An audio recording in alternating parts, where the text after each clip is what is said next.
ಎಲ್ಲರಿಗೂ ನಮಸ್ಕಾರಗಳು. ಸಾಕ್ಷಿ ಕಿಚನ್ ಚಾನೆಲ್ಗೆ ಸ್ವಾಗತ.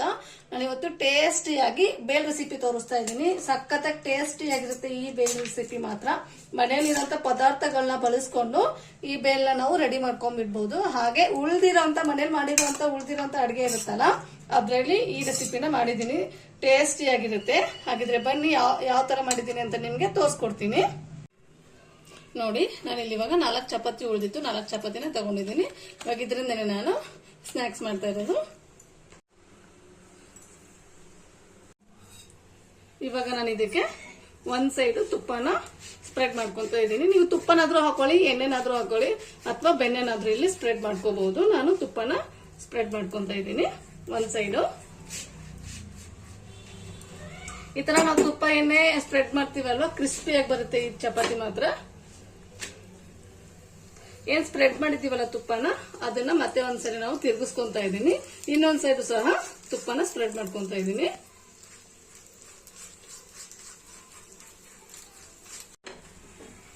ನೋಡಿ, ಈ ತರ ಪ್ರೆಸ್ ಮಾಡ್ಕೊಂಡು ಇದನ್ನ ಬೇಯಿಸ್ಕೋಬೇಕು. ಅವಾಗ ಇದು ಕ್ರಿಸ್ಪಿ ಆಗುತ್ತೆ. ನೋಡಿ, ಇದು ಚಪಾತಿ ನಾನು ಮೊದ್ಲಿಗೆ ಹಾಕುವಾಗ ಎಷ್ಟು ಸಾಫ್ಟ್ ಆಗಿತ್ತು, ಇವಾಗ ಎಷ್ಟು ಕ್ರಿಸ್ಪಿ ಆಗಿದೆ. ಈ ತರ ಆಗ್ಬೇಕು. ಇದನ್ನ ನಾವು ಮತ್ತೆ ಹಂಚಿನ ತೆಗೆದ್ರೆ ಇನ್ನೂ ಒಂದ್ ಸ್ವಲ್ಪ ಕ್ರಿಸ್ಪಿ ಆಗುತ್ತೆ.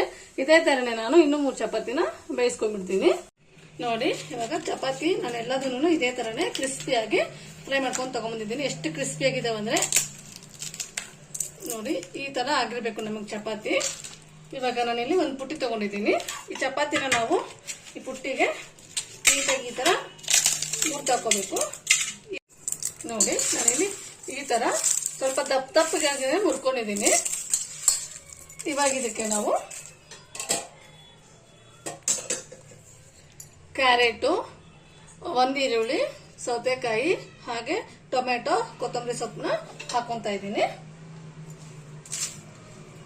ಇದು ಚಪಾತಿ ಬೇಲ್ಪುರಿ ಮಾತ್ರ ತುಂಬಾ ಚೆನ್ನಾಗಿರುತ್ತೆ. ಒಂದ್ಸರಿ ನೀವು ಮನೆಯಲ್ಲಿ ಚಪಾತಿ ಇದ್ದಾಗ ಈ ತರ ಮಾಡ್ಕೊಡಿ. ಮಕ್ಕಳಿಗೆ ತುಂಬಾನೇ ಇಷ್ಟಪಡ್ತಾರೆ ಮಕ್ಕಳು ಮಾತ್ರ. ನಮ್ಮ ಮನೇಲಿ ಚಪಾತಿ ಮಿಕ್ಕಿದಾಗ ನಾನು ಸುಮಾರು ಈವ್ನಿಂಗ್ ಸ್ನಾಕ್ಸ್ ನ ತೋರಿಸಿದೀನಿ. ಅದರಲ್ಲಿ ಇದು ಒಂದು ಸಹ. ಇವಾಗ ಇದಕ್ಕೆ ಎಲ್ಲ ತರಕಾರಿ ಹಾಕೊಂಡ್ಮೇಲೆ ರುಚಿಗೆ ಎಷ್ಟು ಬೇಕೋ ಅಷ್ಟು ಉಪ್ಪನ್ನ ಹಾಕೊಳ್ಳೋಣ. ನಾನಿಲ್ಲಿ ಯಾವುದೇ ಗ್ರೀನ್ ಚಟ್ನಿ ಆಯ್ತು, ಹಾಗೆ ಇಮ್ಲಿ ಚಟ್ನಿ ಆಯ್ತು, ಏನನ್ನು ಬಳಸ್ತಾ ಇಲ್ಲ. ಮನೇಲಿರೋ ಪದಾರ್ಥಗಳನ್ನ ಹಾಕೊಂಡು ಈ ಚಪಾತಿ ಬೆಲ್ಲ ಮಾಡ್ತಾ ಇರೋದು. ರುಚಿಗೆ ತಕ್ಕಷ್ಟು ಉಪ್ಪು, ಹಾಗೆ ನೀವು ಖಾರ ಎಷ್ಟು ತಿಂತೀರಾ ಅಷ್ಟು ನೋಡ್ಕೊಂಡು ಇಲ್ಲಿ ಖಾರನ ಹಾಕೊಳ್ಳಿ. ಹಾಗೆ ಇದಕ್ಕೆ ಒಂದು ಅರ್ಧ ಲಿಂಬೆಹಣ್ಣು ಹಾಕೊಂತ ಇದ್ದೀನಿ. ಇದನ್ನ ಇವಾಗ ನೀಟಾಗಿ ಮಿಕ್ಸ್ ಮಾಡ್ಕೋಬೇಕು.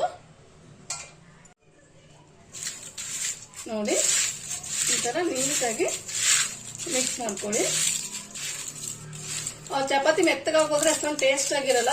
ಇನ್ನೇನ್ ತಿಂತೀವಿ ಅನ್ನೋ ಟೈಮಲ್ಲಿ ನೀವು ಈ ಬೇಲ್ಪುರಿನ ಮಾಡ್ಕೊಳ್ಳಿ. ತುಂಬಾನೇ ಚೆನ್ನಾಗಿರುತ್ತೆ. ಕ್ರಮ್ ಅಂತ ಸಖತ್ತಾಗಿ ಟೇಸ್ಟಿ ಆಗಿರುತ್ತೆ. ಇದನ್ನ ಹಿಂಗೇನು ಸಹ ತಿನ್ಬಹುದು. ಚಪಾತಿ ಫ್ರೈ ಮಾಡ್ಕೊಂಡಿರ್ತೀವಲ್ಲ, ಅದಕ್ಕೆ ಒಂದ್ ಸ್ವಲ್ಪ ತುಪ್ಪ ಹಾಕೊಂಡು ಸಕ್ಕರೆ ಹಾಕೊಂಡು ತಿನ್ಬಹುದು. ಇಲ್ಲ ಚಟ್ನಿ ಪುಡಿಗಳಿರ್ತಾವಲ್ಲ, ಆ ಚಟ್ನಿ ಪುಡಿಗಳನ್ನ ಸಹ ಹಾಕೊಂಡು ತಿನ್ಬಹುದು. ನೋಡಿ, ಇದು ಇವಾಗ ಮಿಕ್ಸ್ ಆಯ್ತು. ನಾನು ಇದಕ್ಕೆ ಸೇವ್ ಹಾಕೊಂತ ಇದ್ದೀನಿ. ನಾನು ಇದಕ್ಕೆ ನಿಪ್ಪಟ್ಟಾಯ್ತು ಏನೂ ಹಾಕೊಂಡಿಲ್ಲ. ಯಾಕಂದ್ರೆ ಇಲ್ಲಿ ಚಪಾತಿ ಬಳಸಿರೋದ್ರಿಂದ ಚಪಾತಿ ಒಂದ್ ಸ್ವಲ್ಪ ಗಟ್ಟಿ ಇರುತ್ತಲ್ಲ, ಅದಕ್ಕೋಸ್ಕರ ನಾನು ಇಲ್ಲಿ ನಿಪ್ಪಟ್ನ ಹಾಕೊಂತ ಇಲ್ಲ. ಸೇವ್ ಹಾಕೊಂಡಿದ್ದೀನಿ. ಹಾಗೆ ಕಾಂಗ್ರೆಸ್ ಕಡಲೆಕಾಯಿ ಬೀಜ ಬರುತ್ತಲ್ಲ, ಅದನ್ನ ಹಾಕೊಂತ ಇದ್ದೀನಿ. ಹಾಗೆ ಇದಕ್ಕೆ ನಾನಿಲ್ಲಿ ಚಾಟ್ ಮಸಾಲ ಬಳಸ್ತಾ ಇಲ್ಲ, ಇವತ್ತು ಕಾಲ ನಮಕ್ನ ಬಳಸ್ಕೊಂತ ಇದ್ದೀನಿ. ಈ ಕಾಲ ನಮಕ್ ಹಾಕೊಂಡ್ರು ಸಹ ಈ ಚಾಟ್ ಮಸಾಲ ಫ್ಲೇವರೇ ಕೊಡುತ್ತೆ. ನೀವು ಇದನ್ನಾದ್ರೂ ಹಾಕೊಳ್ಳಿಲ್ಲ, ಚಾಟ್ ಮಸಾಲ ತಗೊಂಡ್ಬಂದು ಚಾಟ್ ಮಸಾಲನಾದ್ರೂ ಹಾಕೋಬಹುದು. ನಾನು ಇಲ್ಲಿ ಒಂದು 1/4 ಟೀ ಸ್ಪೂನ್ ಆಗೋಷ್ಟು ಕಾಲ ನಮಕ್ನ ಹಾಕೊಂಡಿದ್ದೀನಿ. ಇವಾಗ ಇದನ್ನ ನೀಟಾಗಿ ಮಿಕ್ಸ್ ಮಾಡ್ಕೊಂಡ್ಬಿಡೋಣ. ಲಾಸ್ಟ್ ಅಲ್ಲಿ ಸ್ವಲ್ಪ ಕೊತ್ತಂಬರಿ ಸೊಪ್ಪು, ಹಾಗೆ ನಾನು ಇದಕ್ಕೆ ಸ್ವಲ್ಪ ಮಕ್ಕಳಿಗೆ ಇಷ್ಟ ಆಗುತ್ತೆ ಅನ್ನೋ ಕಾರಣಕ್ಕೆ ಕೆಚಪ್ನ ಹಾಕೊಂತ ಇದ್ದೀನಿ. ನೀವು ಕೆಚಪ್ನ ಬೇಕಾದ್ರೆ ಹಾಕೊಳ್ಳಿ, ಬೇಡ ಅಂದ್ರೆ ಆಪ್ಷನಲ್. ಇದನ್ನು ಸಹ ನೀಟಾಗಿ ಮಿಕ್ಸ್ ಮಾಡ್ಕೊಂತ ಇದ್ದೀನಿ. ನೋಡಿ, ಚಪಾತಿ ಬೇಲ್ ರೆಡಿ ಆಯ್ತು. ಸಖತ್ತಾಗಿ ಟೇಸ್ಟಿ ಆಗಿರುತ್ತೆ. ಒಂದೇ ತರ ಬೇಲು ಹಾಗೆ ಪಾನಿಪುರಿ ಎಲ್ಲ ತಿಂದಿರ್ತೀವಲ್ಲ, ಅದ್ರ ಬದಲು ಈ ತರ ಬೇಲ್ನ ಮಾಡ್ಕೊಳ್ಳಿ. ಇದನ್ನ ಇವಾಗ ರೆಡಿ ಆಗಿದೆ. ನಾನು ಇದನ್ನ ಸರ್ವ್ ಮಾಡ್ಕೊಂಡ್ಬಿಡ್ತೀನಿ.